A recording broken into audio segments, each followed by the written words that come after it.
요즘 맨발 걷기가 건강 회복과 각종 질병 치유에 도움이 된다는 사실이 알려지면서 전국적으로 열풍이 불고 있습니다.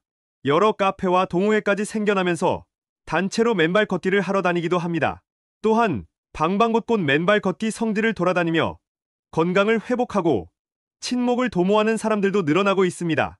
각 지자체에서도 맨발 걷기 열풍에 힘입어 맨발 걷기를 위한 길을 조성하고 있습니다. 맨발 걷기 축제를 열기도 하여 많은 사람들이 참가하였고 그 열기를 실감할 수도 있었습니다. 언론에서도 맨발 걷기의 효능을 보도하면서 여러 암이 급속히 호전된 사람, 허리 통증이나 무릎 통증이 없어진 사람, 중증 당뇨병이나 고지혈증이 나아진 사람 등 각종 질병이 나았다는 사람들이 많았는데요. 맨발 걷기를 한 지 불과 몇 개월 만에 효능을 보았다는 사람들이 대다수였습니다. 그래서 오늘은 맨발 걷기의 효능과 주의할 사항에 대해 말씀을 드리겠습니다. 영상을 끝까지 시청한 뒤 도움이 되셨다면 주변에도 공유해 주시고 좋아요, 구독도 부탁드리겠습니다. 시작합니다. 우선 맨발 걷기의 효능부터 말씀드리겠습니다.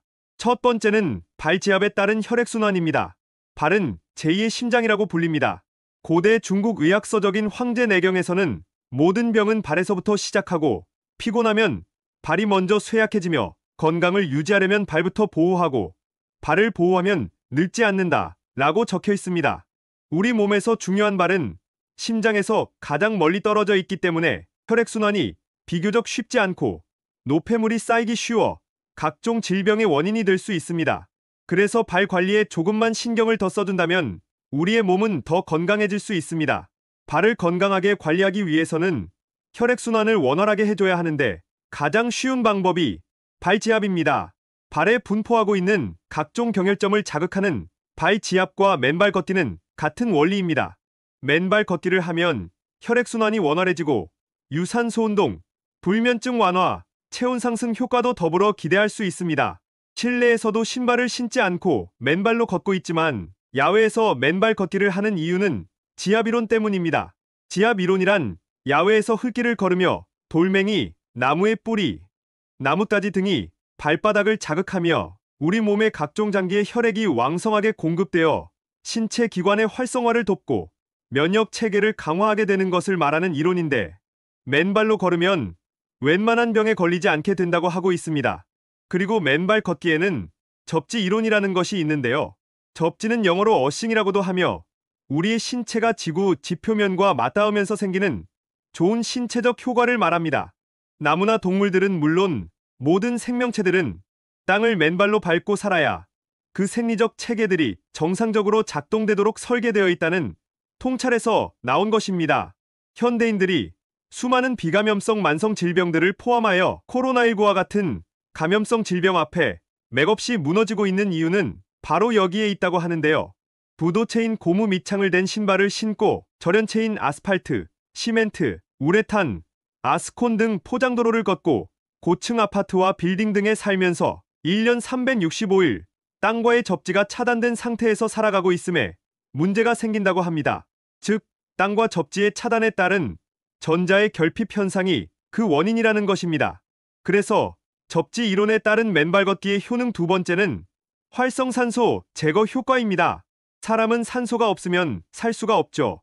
산소를 태워서 에너지를 생산해야 하는데 산소를 쓰고 나면 활성산소라고 하는 산소 찌꺼기가 생깁니다.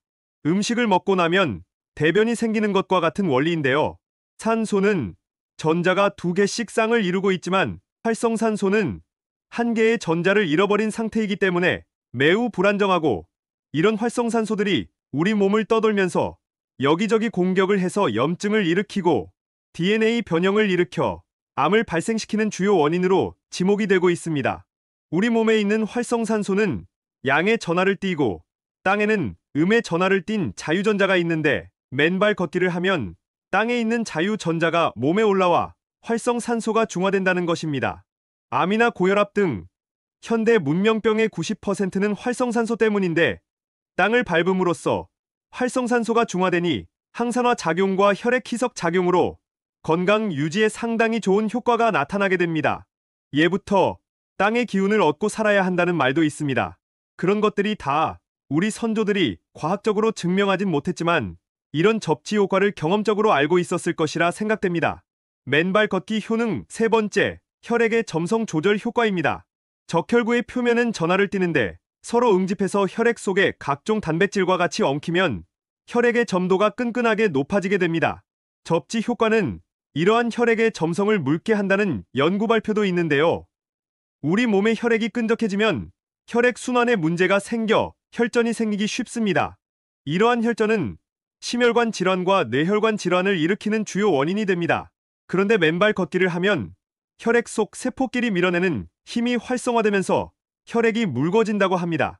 점성이 끈적해져 혈액순환이 잘 안되면 혈압도 높아지게 되는데요. 맨발 걷기를 하게 되면 혈압이 떨어지는데 크게 효과가 있습니다. 신발을 신고 걸었을 때와 맨발로 걸었을 때의 운동 전후 혈압 차이도 크다고 하는데요. 모 방송에 출연한 실험자는 신발을 신고 걸었을 때는 혈압이 1에서 2밖에 안 떨어졌지만 신발을 벗고 걸었을 때는 혈압이 5에서 15 단위로 뚝뚝 떨어졌다고 말하였습니다. 또한 맨발 걷기를 하는 사람들은 땅과 접지를 함으로써 우리 몸과 땅의 전자 교환이 일어나고 전압 수치를 측정해보면 알 수 있다고 하는데요. 실제 우리가 신발을 신고 걸을 때 우리 몸에 흐르는 전압은 약 300mV이지만 맨발로 땅을 밟으면 0mV로 측정됩니다. 땅이라고 해서 아무 땅을 말하는 것은 아닙니다. 고무를 밟을 때, 아스팔트를 밟을 때, 마룻바닥을 밟을 때 전압 측정 효과는 모두 다르게 나타납니다. 그중 가장 좋은 것은 황토이며 모래와 흙 같은 자연의 땅입니다. 향토적이고 정감 있는 단어인 황토길이 우리의 건강을 지켜주기도 하는 좋은 길인 것입니다. 맨발 걷기 효능 네 번째, 우울증 완화와 수면 개선 효과입니다. 맨발로 해변 모래사장을 밟을 때 발가락 사이로 감기는 모래와 진흙의 포근한 감각을 기억하시나요? 맨발 걷기 자체가 우리 몸의 스트레스와 경직된 근육을 풀어주는 힘이 있다고 합니다. 숲의 풍경을 보면서 흙 냄새를 맡고 흙과 작은 자갈 위를 맨발로 걸으면 시각, 후각, 촉각 등 다양한 감각기관이 자극받아 불안감과 우울함 등이 완화된다고 하는데요. 실제로 흙 속의 지오스민은 숲속 나무가 뿜어내는 피톤치드처럼 심리적 안정을 주는 효과가 있습니다. 또 맑은 공기를 마시고 햇볕을 쬐면 행복 호르몬이라고 불리는 세로토닌 분비도 촉진되어 우울증을 개선시키는데 효과가 크다고 합니다. 우울증이 개선되니 잠도 잘 잘 수 있겠죠. 하지만 잠을 잘 잘 수 있는 또 다른 이유가 있다고 합니다. 수면장애가 있는 12명의 사람들에게 8주간 맨발 걷기를 하게 한 결과 스트레스 호르몬인 코티솔 호르몬이 야간 수면 중에 크게 감소했다고 합니다. 밤 시간에 코티솔 수치가 감소하고 코티솔 호르몬 분비가 24시간 주기 리듬에 자연적으로 맞춰지면 수면제를 먹지 않고도 자연스럽게 숙면을 취할 수 있다는 겁니다. 맨발 걷기의 효능 다섯 번째, 염증 치료와 통증 완화입니다. 맨발 걷기를 하는 동안 직접적인 땅과의 피부 접촉은 통증을 줄이고 호중구와 림프구 수를 변화시켜 염증 치료에 영향을 미칩니다. 이것은 흙 속에 사는 유기체와 접촉하면서 백혈구 농도에서 차이가 발생하는 것으로 맨발 걷기는 활성산소를 중화시켜 강력한 천연 항염증제 효과를 보인다고 합니다. 또한 맨발 걷기와 통증에 관한 연구에 의하면 차의과대학에서 65세 이상의 허리 통증이 있는 32명의 사람들을 두 그룹으로 나누어 한 그룹은 맨발로 또 한 그룹은 운동화를 신고 4주에 걸쳐 하루에 30분씩 주 3회 모래사장을 걷게 했습니다. 그랬더니 운동화를 신고 걸은 그룹보다 맨발로 걸은 사람들의 허리 통증이 유의미하게 줄어드는 것으로 밝혀졌습니다. 특히 여성분들 사이에선 생리통 완화에도 좋다고 알려져 있으며 먹는 진통제와 다르게 부작용이 없어 좋습니다.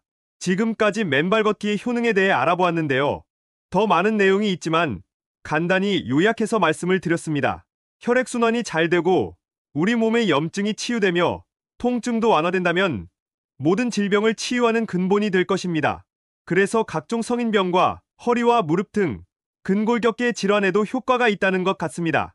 이런 맨발 걷기의 효능은 하루만 해도 잠이 잘 오는 걸 느낄 수 있고 질병 치유 효과는 개인마다 시간이 달랐지만 몇 개월 만에 효능을 보았다는 사람들이 대부분이었습니다. 체지방량, 골격근량, 콜레스테롤, 중성지방, 당화혈색소, NK세포 활성도, 항산화 능력 등 여러 측정에서도 놀랍게 개선된 모습을 보여 실험에 참여했던 의사들도 예상은 했었지만 눈으로 보니 정말 놀랍다는 반응을 보이는 경우도 있었습니다. 의사들은 특별히 걷지 못하는 경우가 아니면 대부분의 질병에서 운동을 하라고 권해주며 특히 나이 드신 분들은 많이 걸으라고 하는데요. 몸에 좋은 걷기를 맨발로 한다면 시너지가 커서 그 효과가 배가 되는 것 같았습니다. 그래서 암이 나았다, 혈압이 정상으로 돌아왔다, 허리와 무릎 관절 통증이 사라졌다, 잘 걷지 못하다가 걸을 수 있게 되었다, 뇌경색으로 거동과 말을 잘 못하다가 상당히 호전되었다 등 여러 좋은 후기가 나오는 것 같습니다. 이렇게 몸에 좋은 맨발 걷기, 이제 그 주의점을 알려드리겠습니다. 맨발 걷기를 처음 시작하는 분들은 반드시 적응 기간을 가지셔야 합니다. 오랫동안 신발만 신고 다녔다면 발의 근육량도 적은 상태이고 발을 보호하는 지방층이나 피부도 얇아진 상태일 겁니다. 운동을 안 하던 사람이 갑자기 무거운 역기를 들면 다칠 수 있듯이 발이 땅에 익숙치 않은 상태에서 갑자기 맨발로 만보 걷기를 한다든지 산길을 걷는다든지 하면 다치거나 족저근막염 같은 것이 생길 수가 있으니 처음에는 부드러운 흙길에서 시작하고 어느 정도 익숙해지면 운동량을 늘리면 되겠습니다. 그리고 맨발 걷기는 운동 후 마무리가 중요한데요. 운동이 끝난 후에는 발을 깨끗하게 씻고 가능하면 따뜻한 물에 발을 담가 마사지를 해주고 피로를 풀어주면 좋습니다. 발바닥이 거칠어질 수 있기 때문에 보습 로션을 발라주는 것도 필요합니다. 걸으면서 나도 모르게 발에 상처가 났을 수도 있으니 발에 상처난 곳은 없는지도 잘 체크해 주시기 바랍니다. 또한 잔디밭은 웬만하면 피하는 게 좋습니다. 특히 가을철에는 잔디밭에서 걸을 때 쯔쯔가무시병에 걸릴 위험이 있으니 조심하셔야 합니다. 쯔쯔가무시병은 풀에 붙어있는 털 진드기 유충에 물려서 발생하는 세균성 감염 질환인데요. 1에서 2주의 잠복기를 거쳐 고혈, 오한, 두통의 증상을 나타내며 제때 치료하지 않으면 중추신경계 감염까지도 초래할 수 있으니 주의하셔야 합니다. 그리고 맨발 걷기 할 때 가장 큰 리스크는 땅에 떨어진 금속물이나 쓰레기를 모르고 밟았다가 파상풍에 걸릴 수 있다는 위험입니다. 그래서 만들어진 산책로가 아니라 산길이나 숲길 같은 공간도 다양하게 걸어 다니실 분들은 파상풍 주사를 미리 접종하실 것도 추천드립니다. 지금까지 맨발 걷기의 효능과 주의사항에 대해 알아보았습니다. 여러분들 중에서도 이미 맨발 걷기로 건강을 찾으신 분이나 좋은 효과를 보신 분은 댓글로 이야기를 써주시면 감사하겠습니다. 항상 여러분들의 건강과 행복을 기원하겠습니다. 긴 시간 함께 해주셔서 정말 감사합니다. 소중한 분들에게 이 영상을 공유해보세요. 이 영상이 도움이 되셨다면 구독과 좋아요 부탁드립니다. 앞으로도 더 유익하고 도움되는 영상을 제작하겠습니다. 시청해주셔서 감사합니다.